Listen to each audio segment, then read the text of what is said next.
let's right. So let's just say it was, yeah. Great. I know that you're the not me.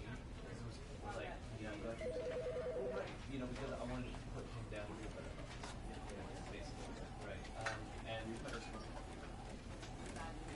that example yeah, are you speaking? Does it work from like does it still work? Do you feel support you with like all of that the same thing? Or does it have to be You know what? Even if you were going to be sarcastic and ironic, I think you should still act as though it was personal in order to leave this kind of stuff. Right? Yeah. So let's just say this. So let's right. So let's just say it was yeah. Great. I know that you're the not me. This was like, yeah, I'm glad you said that. Well, right. You know, because I wanted to put him down to a better level. Yeah, basically, right. And was that example yeah, are you speaking? Does it work from like does it still work? Do you feel support you with like all of that the same thing? Or does it have to be you know what? Even if you were going to be sarcastic and ironic, I think you should still act as though it was personal in order to leave this kind of stuff. Right? Yeah. So let's just say this. So let's right. So let's just say it was yeah. Great. I know that you're the not me. This was like, yeah, I'm glad you said that. Well, right. You know, because I wanted to put him down to a better level. Yeah, basically, right. And was that example yeah, are you speaking? Does it work from like does it still work? Do you feel support you with like all of that the same thing? Or does it have to be you know what? Even if you were going to be sarcastic and ironic, I think you should still act as though it was personal in order to leave this kind of stuff. Right? Yeah. So let's just say this. So let's right. So let's just say it was yeah. Great. I know that you're the not me. This was like, yeah, I'm glad you said that. Well, right. You know, because I wanted to put him down to a better level. Yeah, basically, right. And was that example yeah, are you speaking? Does it work from like does it still work? Do you feel support you with like all of that the same thing? Or does it have to be you know what? Even if you were going to be sarcastic and ironic, I think you should still act as though it was personal in order to leave this kind of stuff. Right? Yeah. So let's just say this. So let's right. So let's just say it was yeah. Great. I know that you're the not me. This was like, yeah, I'm glad you said that. Well, right. You know, because I wanted to put him down to a better level. Yeah, basically, right. And was that example yeah, are you speaking? Does it work from like does it still work? Do you feel support you with like all of that the same thing? Or does it have to be you know what? Even if you were going to be sarcastic and ironic, I think you should still act as though it was personal in order to leave this kind of stuff. Right? Yeah. So let's just say this. So let's right. So let's just say it was yeah. Great.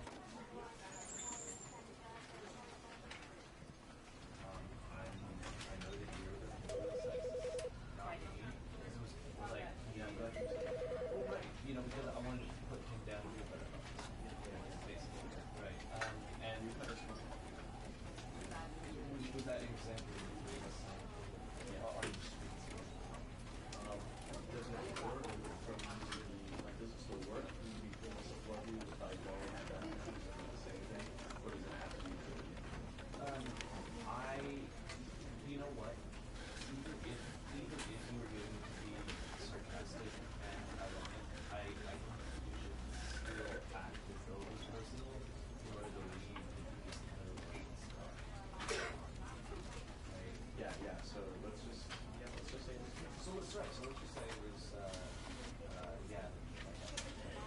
Great.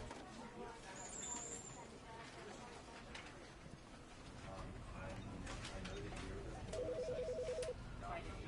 This was like, Yeah, I'm glad you said that. well, right. Because I wanted to put him down here better. Basically, right. And You kind of spoke. with that example, are you speaking? Does it work from does it still work? Do you want to support you with like going and the same thing? Or does it have to be true?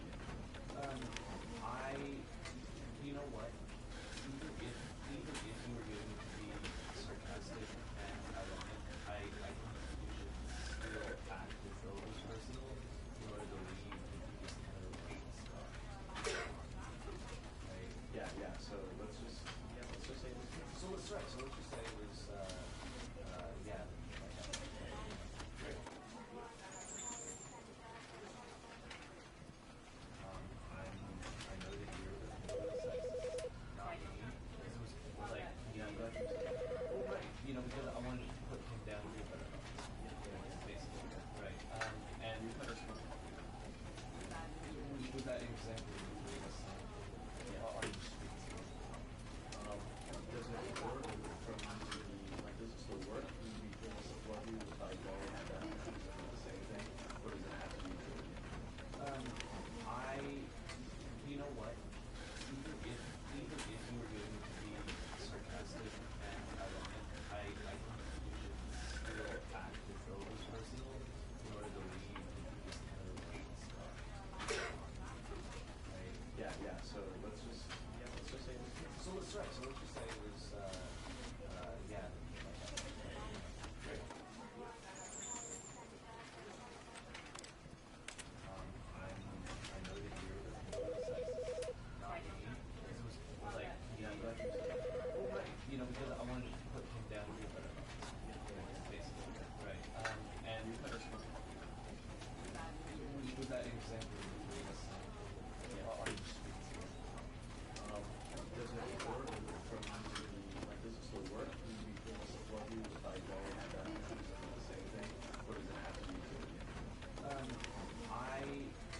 You know what? Even if you were going to be sarcastic and ironic, I think you should still act as though it was personal in order to leave this kind of stuff. Right? Yeah. So let's just say this. So let's right. So what you say was, yeah. Great. I know that you're the sexist, not me. This was like, Yeah, I'm glad you said that. well, right. Because I wanted to put him down here better. Basically, right. And You kind of spoke. with that example, are you speaking? Does it work from does it still work? Do you want to support you with like going and the same thing? Or does it have to be true? You know what? Even if you were going to be sarcastic and ironic, I think you should still act as though it was personal in order to leave this kind of stuff. Right? Yeah. So let's just say this. So let's right. So what you say was, yeah. Great. I know that you're the sexist, not me. This was like, Yeah, I'm glad you said that. well, right. Because I wanted to put him down here better. Basically, right. And You kind of spoke. with that example, are you speaking? Does it work from does it still work? Do you want to support you with like going and the same thing? Or does it have to be true? You know what? Even if you were going to be sarcastic and ironic, I think you should still act as though it was personal in order to leave this kind of stuff. Right? Yeah. So let's just say this. So let's right. So what you say was, yeah. Great.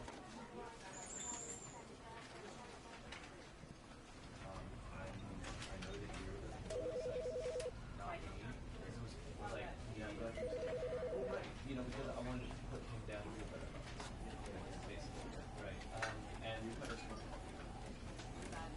with that example, are you does it work from does it still work? Do you feel support you if I go and the same thing? Or does it have to be I, you know what? Even if you were going to be sarcastic and ironic, I think you should still act as though it was personal in order to leave this kind of stuff. Right? yeah. So let's just say this. So let's just say it was yeah. Great.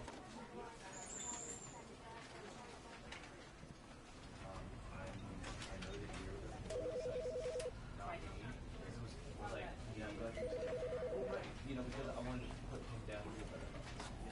Basically, right. And you kind of with that example, are you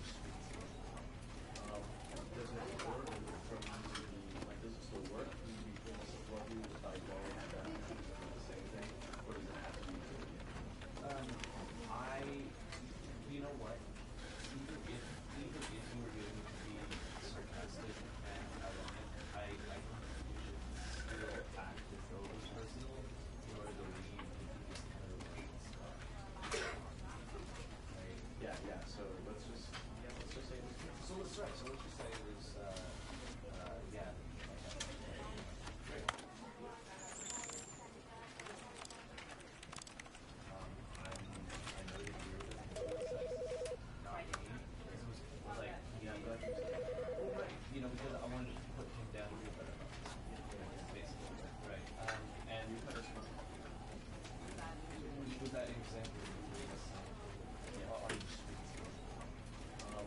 does it work from does it still work? Do you feel support you if I go and the same thing? Or does it have to be I, you know what? Even if you were going to be sarcastic and ironic, I think you should still act as though it was personal in order to leave this kind of stuff. Right? yeah. So let's just say this. So let's just say it was yeah. Great.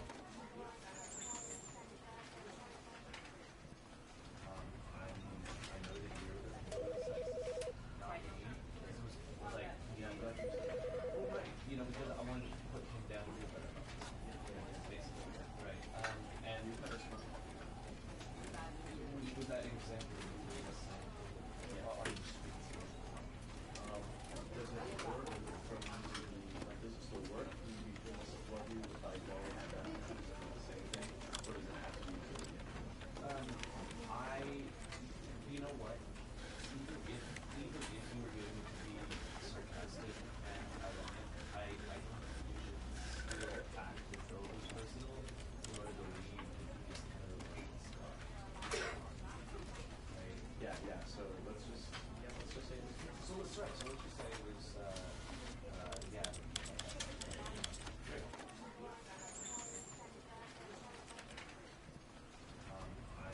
I know that you're the not me. It was like Yeah, but I think well, right. Because I wanted to put him down a little better.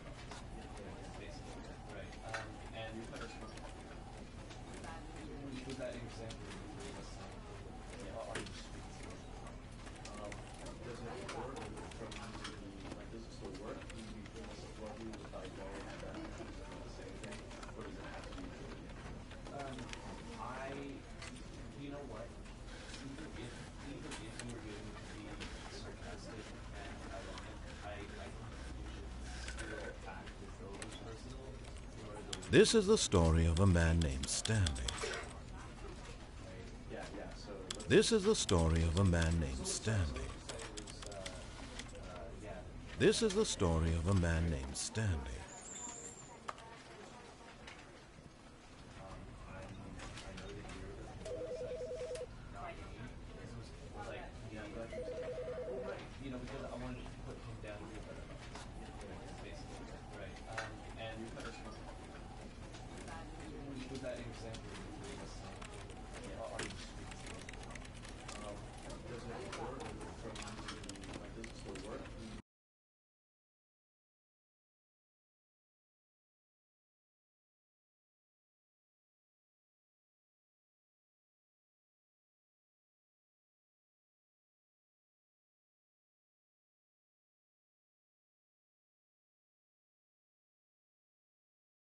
This is the story of a man named Stanley.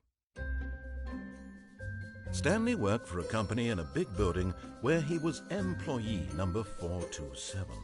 Employee number 427's job was simple. He sat at his desk in room 427 and he pushed buttons on a keyboard. Orders came to him through a monitor on his desk, telling him what buttons to push, how long to push them, and in what order. This is what employee 427 did every day, of every month, of every year. And although others might have considered it soul-winning, Stanley relished every moment that the orders came in, as though he had been made exactly for this job. Stanley was happy. And then one day, something very peculiar happened.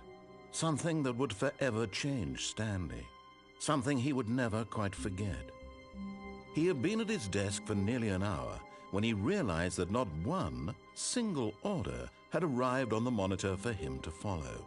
No one had showed up to give him instructions, call a meeting, or even say hi. Never in all his years at the company had this happened, this complete isolation. Something was very clearly wrong. Shocked, frozen solid, Stanley found himself unable to move for the longest time. But as he came to his wits and regained his senses, he got up from his desk and stepped out of his office.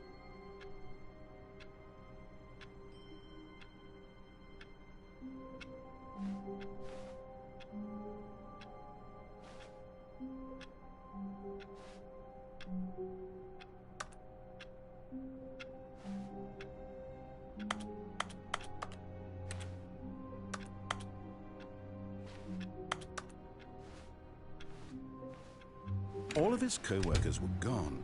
What could it mean? Stanley decided to go to the meeting room. Perhaps he had simply missed a memo. No matter how hard Stanley looked, he couldn't find a trace of his co-workers.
Found a map,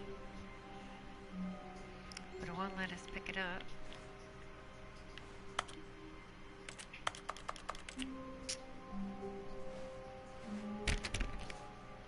Stanley went around touching every little thing in the office, but it didn't make a single difference, nor did it advance the story in any way.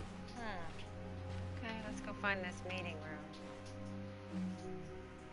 Oh, look, we're gonna need that to get up there and watch.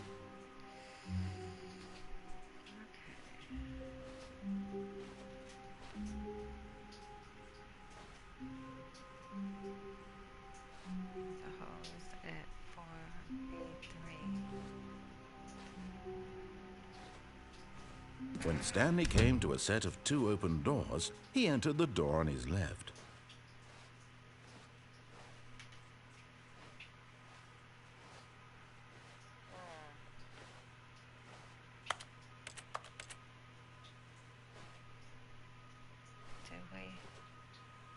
Do we listen to the voice?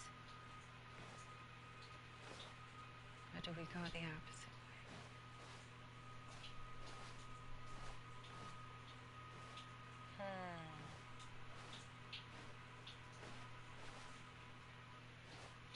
Let's go.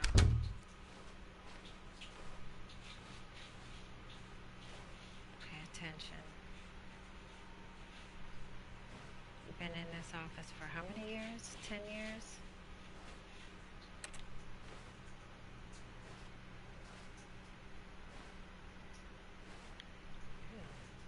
janitorial crew, you're fired. Yet there was not a single person here either. Feeling a wave of disbelief, Stanley decided to go up to his boss's office, hoping he might find an answer there.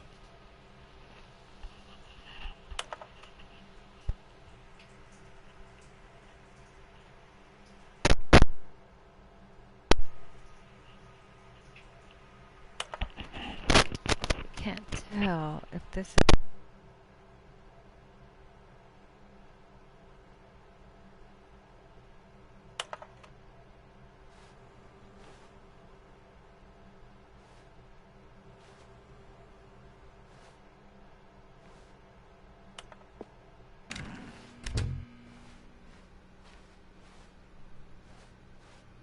Coming to a staircase, Stanley walked upstairs to his boss's office.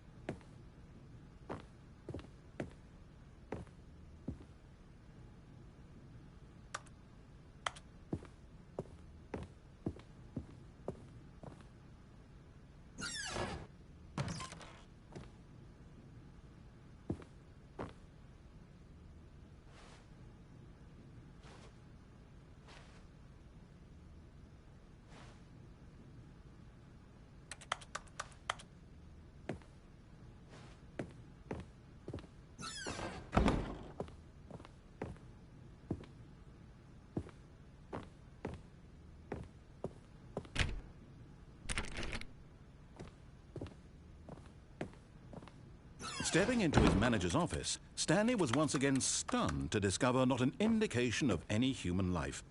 Shocked, unraveled, Stanley wondered in disbelief who orchestrated this, what dark secret was being held from him. What he could not have known was that the keypad behind the boss's desk guarded the terrible truth that his boss had been keeping from him. And so the boss had assigned it an extra secret PIN number, 2845. But of course, Stanley couldn't possibly have known this.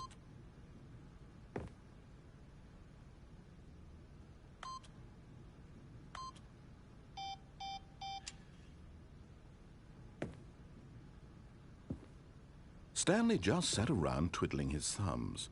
Trying to input anything on the device was useless, since he could never possibly know that the combination was 2845.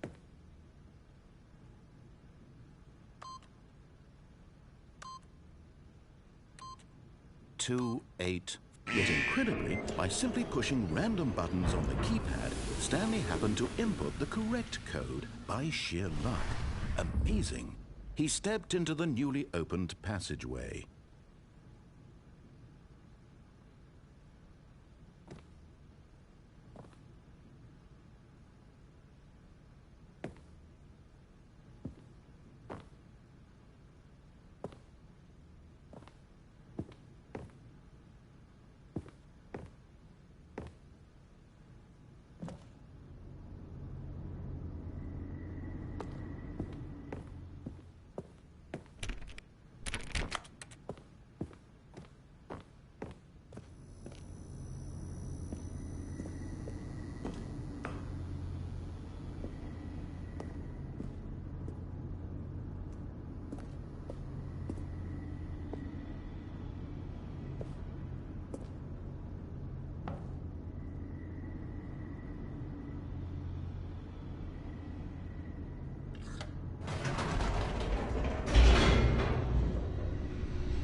Descending deeper into the building, Stanley realized he felt a bit peculiar.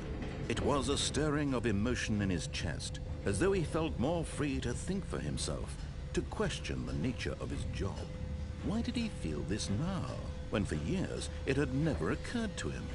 This question would not go unanswered for long.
How about now?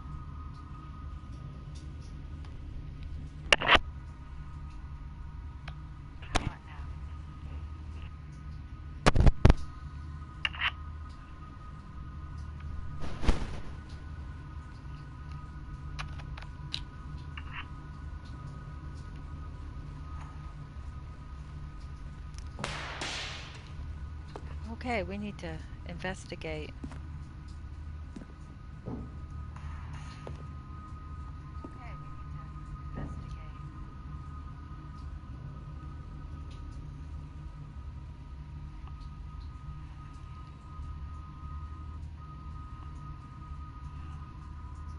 Okay, the chat is open.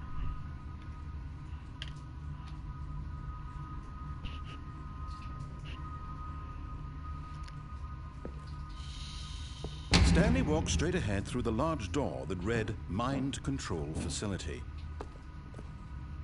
Did I? Although this passageway had the word escape written on it, the truth was that at the end of this hall, Stanley would meet his violent death. Seriously? But of course, Stanley thought better of it and realized he simply had too much to live for. But are you really good? I almost want to go down and see. What should we do? Should we listen to this random note or go into here? Here or here? Here or here? What should we do?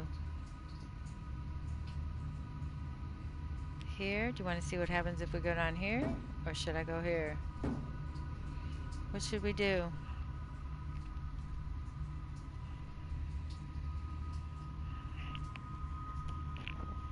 Put it in the chat. Let's see where to go. Teamwork makes the dream work. Let's go.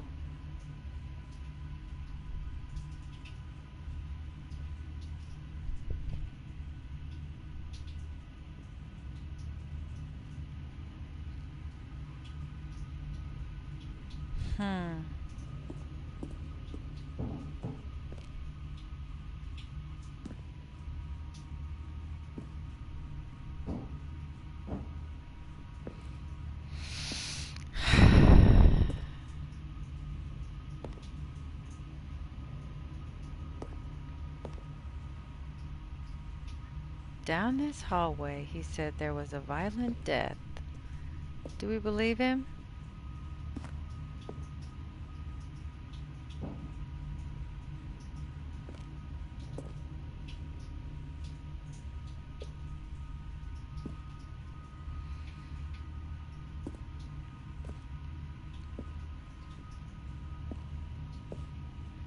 What happens when we die on this game?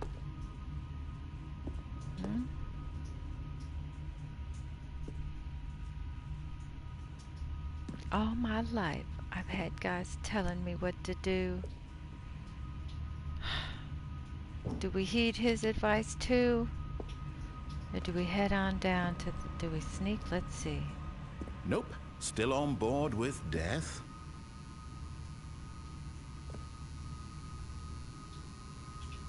I don't have a weapon though. Ooh. Guys, what should we do?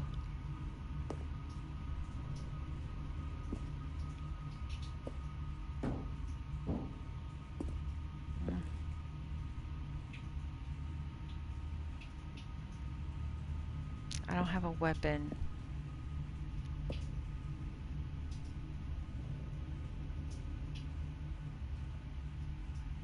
And the light's on. Ooh, I wish you'd get out of here. That building goes... Is it connected? It's hard to tell. It's so dark. Okay, let's see. Let's just go this way. Let's see what happens.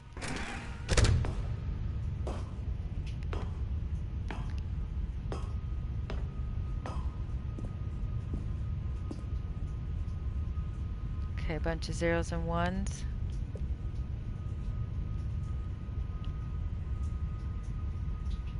Can't see. Can I stand on that chair or something? Let's see, what do I do? The lights rose on an enormous room packed with television screens. What horrible secret did this place hold? Stanley thought to himself. Did he have the strength to find out? I opened up a door. Some stairs.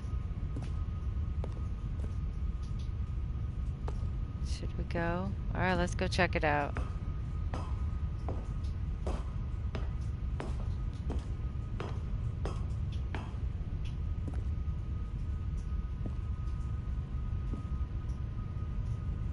At least we know.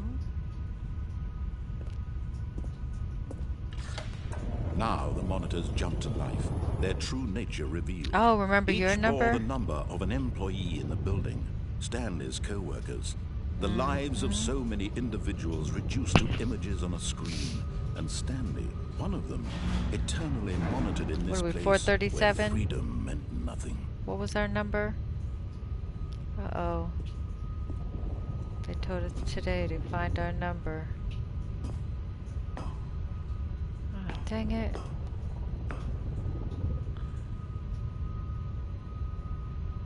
We're right there. It's ours right there. Where did the people running these go? What's this? This mind control facility, it was too horrible to believe. It couldn't be true. Had Stanley really been under someone's control all this time? Was this the only reason he was happy with his boring job? That his emotions had been manipulated to accept it blindly?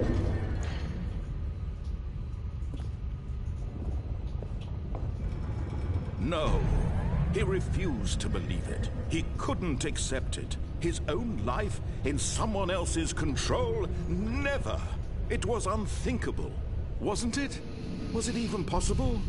Had he truly spent his entire life utterly blind to the world? But here was the proof. The heart of the operation. Controls labeled with emotions. Happy or sad or content. Walking, eating, working. All of it monitored and commanded from this very place. And as the cold reality of his past began to sink in, Stanley decided that this machinery would never again exert its terrible power over another human life. For he would dismantle the controls once and for all. Okay.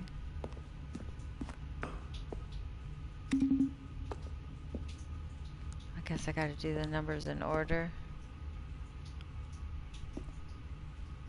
Okay, let's see. Are there any more of those buttons?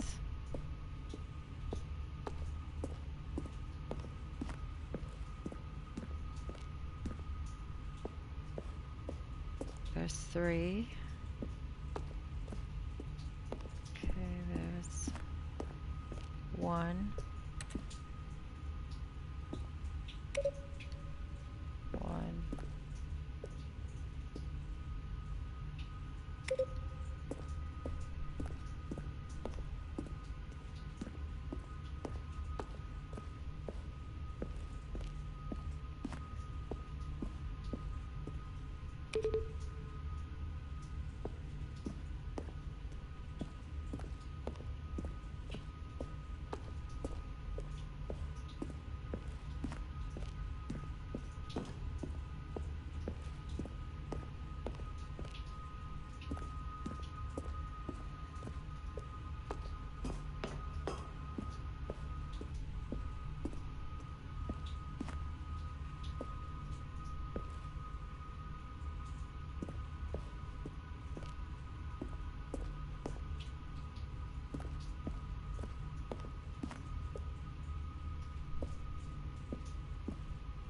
The gates close? We need that number 4.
And when at last he found the source of the room's power, he knew it was his duty, his obligation, to put an end to this horrible place and to everything it stood for.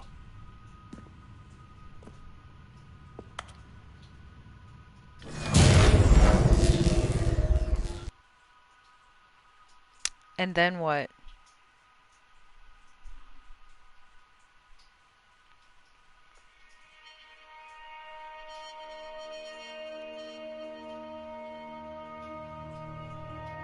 Blackness and a rising chill of uncertainty. Was it over? Yes! He had won! He had defeated the machine, unshackled himself from someone else's command. Freedom was mere moments away. And yet, even as the immense door slowly opened, Stanley reflected on how many puzzles still lay unsolved. Where had his co-workers gone? How had he been freed from the machine's grasp? What other mysteries did this strange building hold? But as sunlight streamed into the chamber, he realized none of this mattered to him, for it was not knowledge or even power that he had been seeking, but happiness.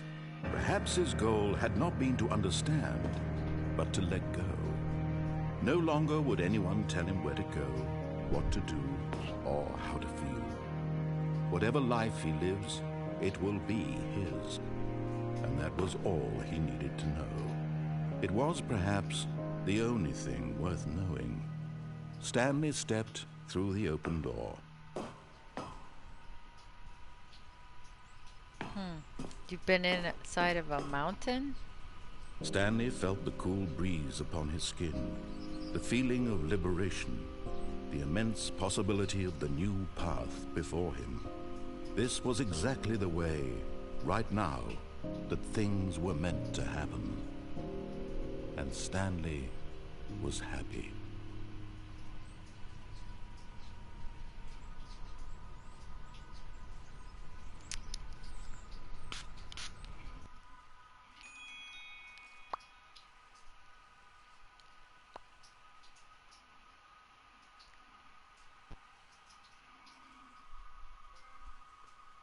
What?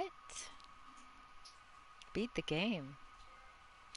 And I got a first trophy. Hope you guys can see this.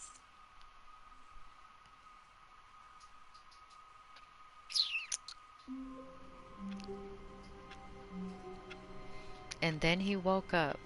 No!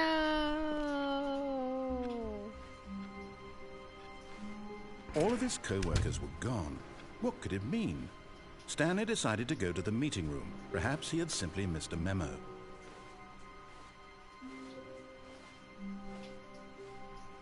See, there's the map.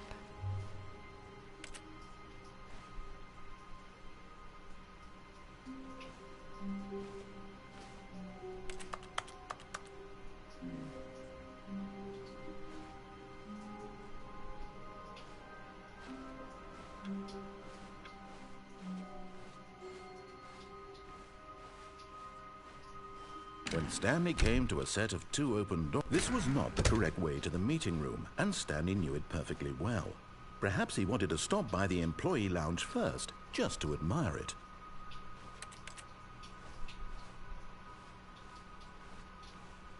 Ah, yes, truly a room worth admiring. It had really been worth the detour after all, just to spend a few moments here in this immaculate, beautifully constructed room. Stanley simply stood here, drinking it all in.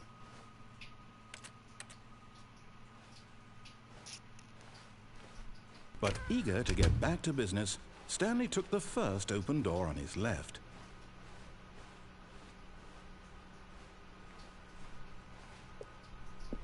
Stanley was so bad at following directions, it's incredible he wasn't fired years ago.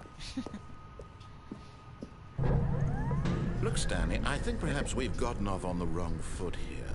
I'm not your enemy, really, I'm not. I realize that investing your trust in someone else can be difficult, but the fact is that the story has been about nothing but you all this time. There's someone you've been neglecting, Stanley. Someone you've forgotten about. Please, Stop trying to make every decision by yourself.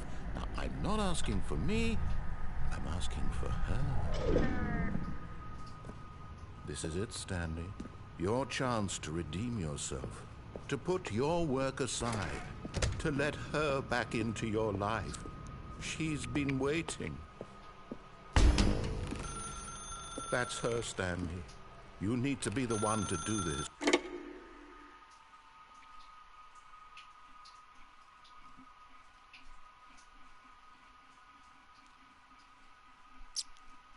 Hello?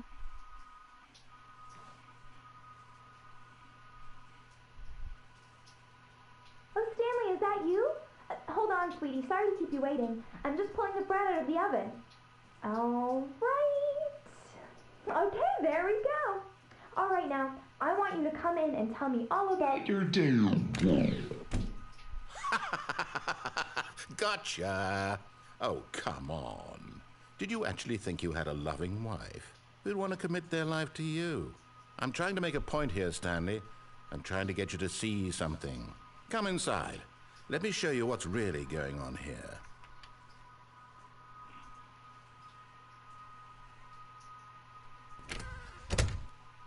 This is a very sad story about the death of a man named Stanley.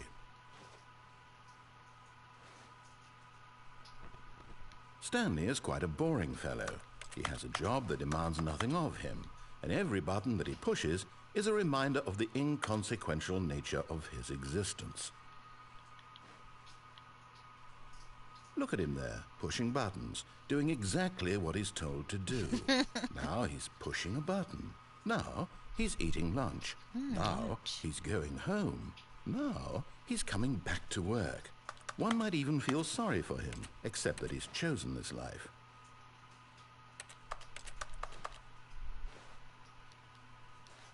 But in his mind, he can go on fantastic adventures. From behind his desk, Stanley dreamed of wild expeditions into the unknown, fantastic discoveries of new lands. It was wonderful, and each day that he returned to work was a reminder that none of it would ever happen to him.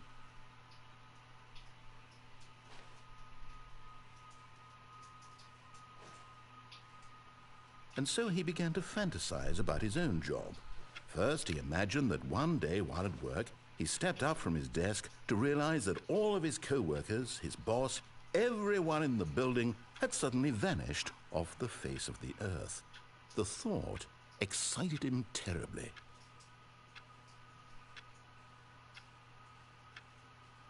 So he went further. He imagined that he came to two open doors and that he could go through either. At last, choice. It barely even mattered what lay behind each door. The mere thought that his decisions would mean something was almost too wonderful to behold. As he wandered through this fantasy world, he began to fill it with many possible paths and destinations. Down one path lay an enormous round room with monitors and mind controls. And down another was a yellow line that weaved in many directions. And down another was a game with a baby. And he called it the Stanley Parable.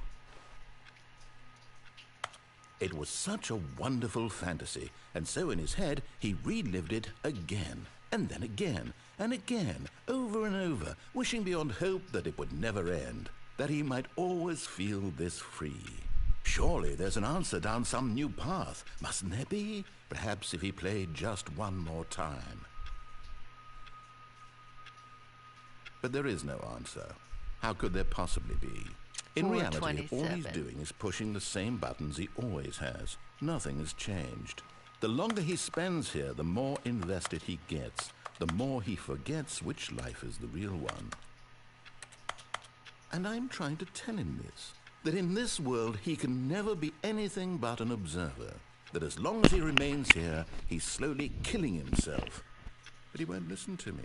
He won't stop. Here, watch this. Stanley, the next time the screen asks you to push a button, do not do it. You see? Can he just not hear me? How can I tell him in a way that he'll understand that every second he remains here, he's electing to kill himself? How can I get him to see what I see? How can I make him look at himself?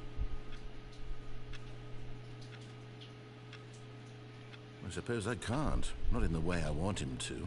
But I don't make the rules. I simply play to my intended purpose, the same as Stanley. We're not so different, I suppose. I'll try once more to convey all this to him. I'm compelled to. I must. Perhaps, well, maybe this time he'll see. Maybe this time. And I tried again, and Stanley pushed a button. And I tried again, and Stanley pushed a button. And I tried...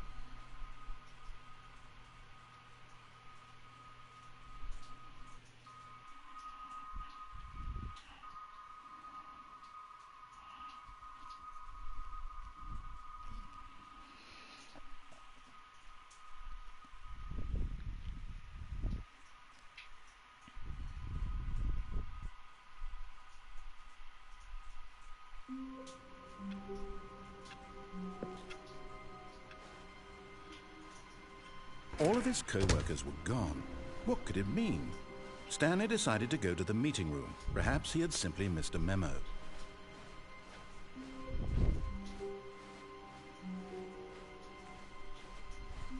When Stanley came to a set of 2 open doors, he entered the door on his left.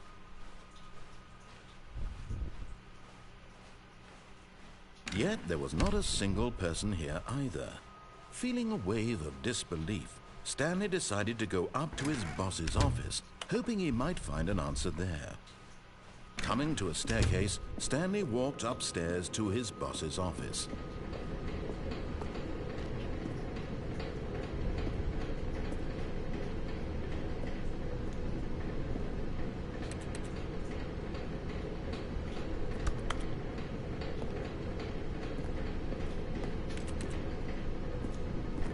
But Stanley just couldn't do it.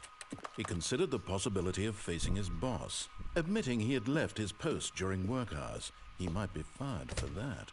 And in such a competitive economy, why had he taken that risk? All because he believed everyone had vanished? His boss would think he was crazy. And then something occurred to Stanley. Maybe, he thought to himself, maybe I am crazy.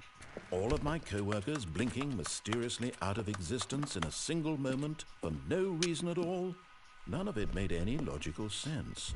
And as Stanley pondered this, he began to make other strange observations. For example, why couldn't he see his feet when he looked down? Why did doors close automatically behind him wherever he went? And for that matter, these rooms were starting to look pretty familiar. Were they simply repeating? No, Stanley said to himself, this is all too strange. This can't be real. And at last, he came to the conclusion that had been on the tip of his tongue. He just hadn't found the words for it. I'm dreaming, he yelled. This is all a dream. Oh, what a relief Stanley felt to have finally found an answer, an explanation. His co-workers weren't actually gone. He wasn't going to lose his job. He wasn't crazy after all. And he thought to himself, I suppose I'll wake up soon. I'll have to go back to my boring real-life job pushing buttons. I may as well enjoy this while I'm still lucid.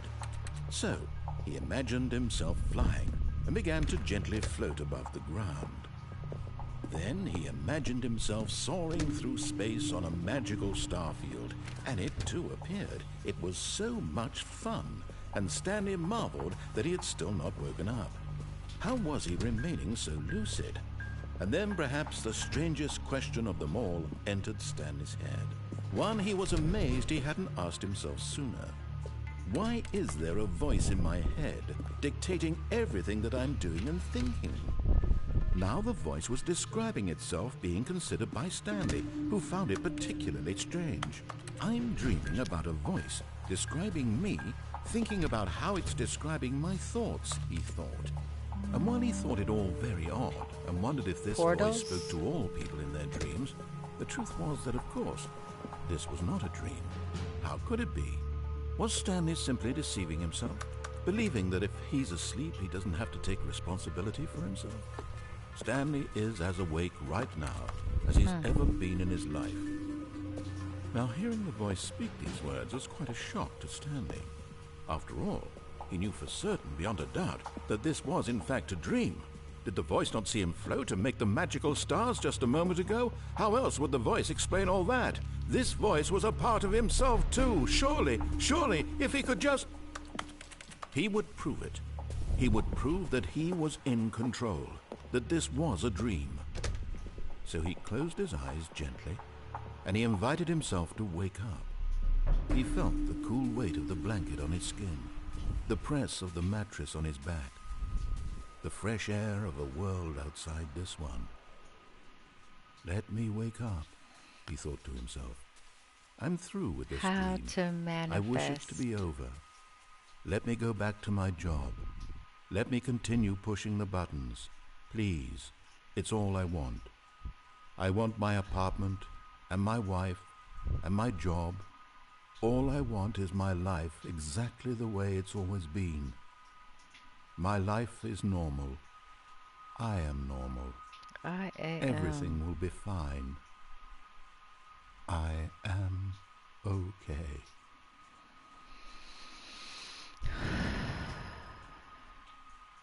Damn it! How do we Stanley get out of began here? screaming. Please, someone, wake me up. My name is Stanley. I have a boss. I have an office. I am real. Please, just someone tell me I am real. I must be real. I must be. Can anyone hear my voice? Who am I? Who am I? And everything went black.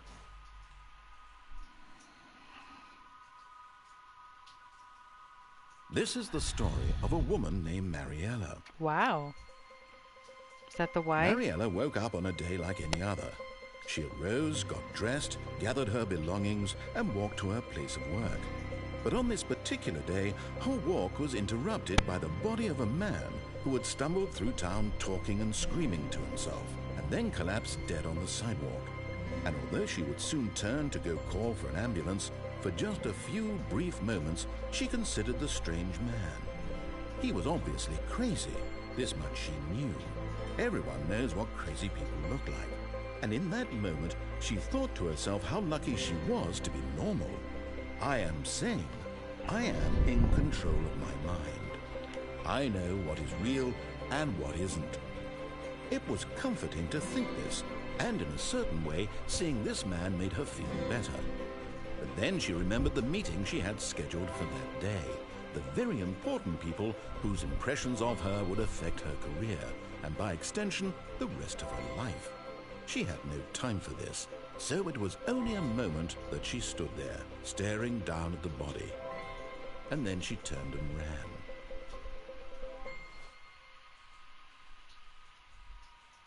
Is that Stanley on the sidewalk?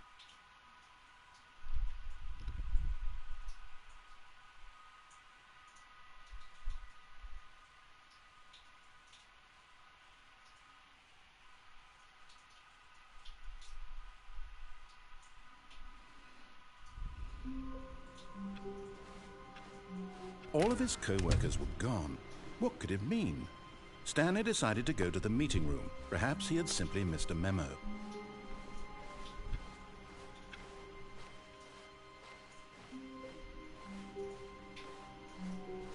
When Stanley came to a set of 2 open doors, he entered the door on his left.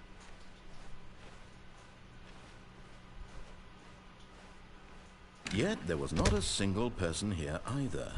Feeling a wave of disbelief, Stanley decided to go up to his boss's office. Coming to a staircase, Stanley walked upstairs to his boss's office.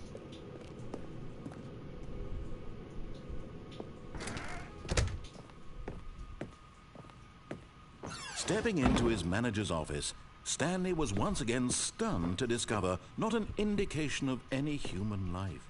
What could it mean? Stanley wondered aloud to nobody. He began wildly tearing through papers on the boss's desk, pulling books off the shelf, looking behind paintings, desperate for clues to his situation. But his attention was caught by a keypad behind the boss's desk. What could its purpose be?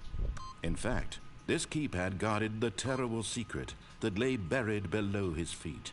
And so the boss had assigned it an extra secret pin number. Stanley was in such a rush to get through the story as quickly as possible, he didn't even have a single minute to just let the narrator talk. That kind of anxiety isn't healthy, so he relaxed for a few moments with some calming New Age music.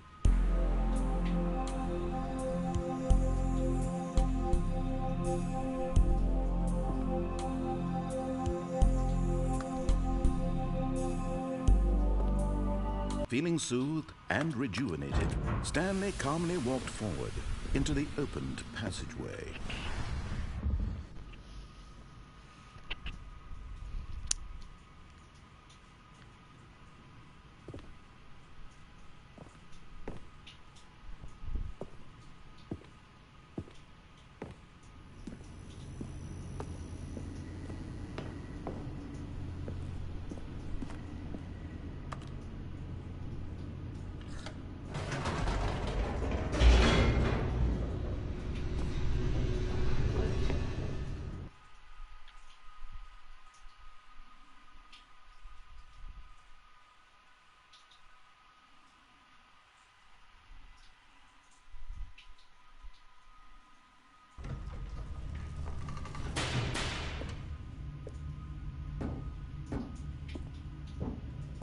Stanley walked straight ahead through the large door that read Mind Control Facility. Although this passageway had the word escape written on it, the truth was that at the end of this hall, Stanley would meet his violent death. The door behind him was not shut. Stanley still had every opportunity to turn around and get back on track. At this point, Stanley was making a conscious, concerted effort to walk forward and willingly confront his death.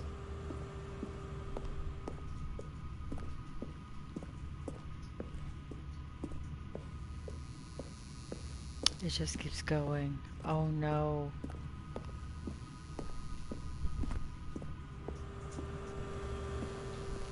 Did I make it? Oh, yes. But of course, Stanley thought better of it and realized he simply had too much to live for.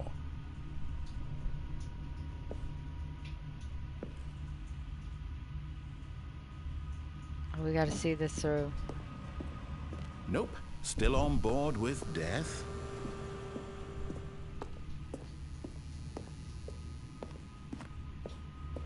It's not letting me pick up the map, so I'm guessing we won't be doing anything outside of this building. Everything's contained here.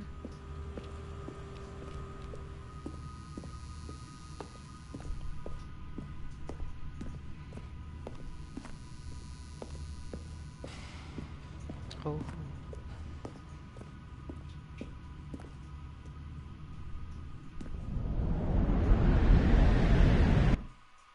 Oh, I fell. Oh.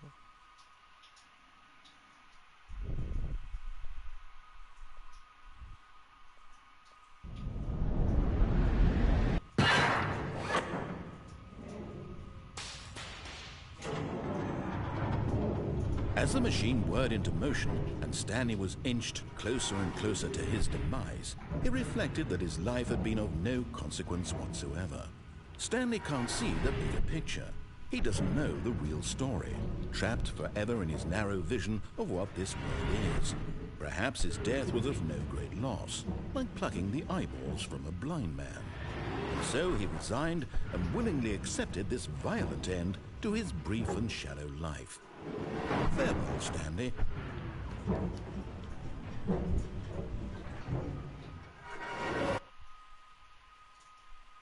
Farewell, Stanley, cried the narrator, as Stanley was led helplessly into the enormous metal jaws. In a single visceral instant, Stanley was obliterated as the machine crushed every bone in his body, killing him instantly.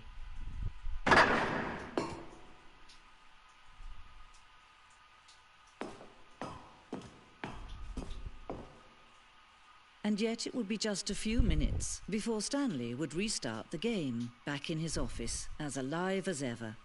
What exactly did the narrator think he was going to accomplish? When every path you can walk has been created for you long in advance, death becomes meaningless, making life the same. Do you see now? Do you see that Stanley was already dead from the moment he hit start?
I knew that ladder would be needed.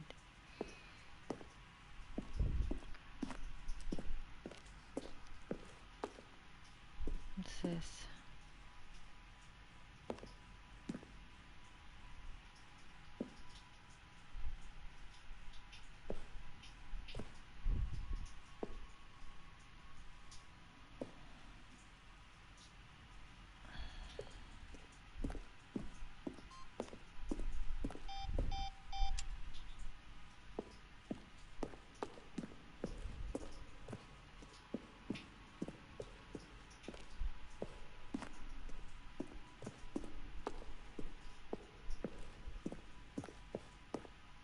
Stanley stood on the roof.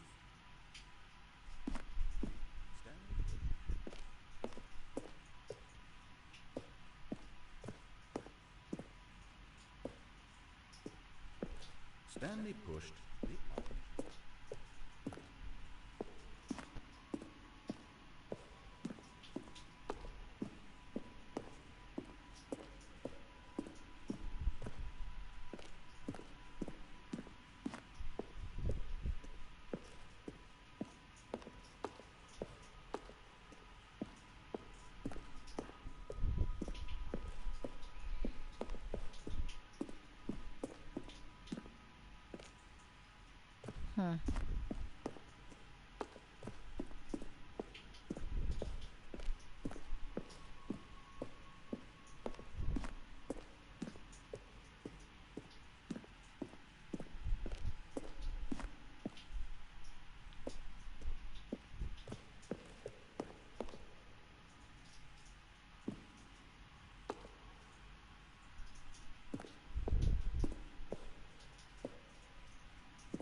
Oh, look at these two. How they wish to destroy one another. How they wish to control one another. How they both wish to be free.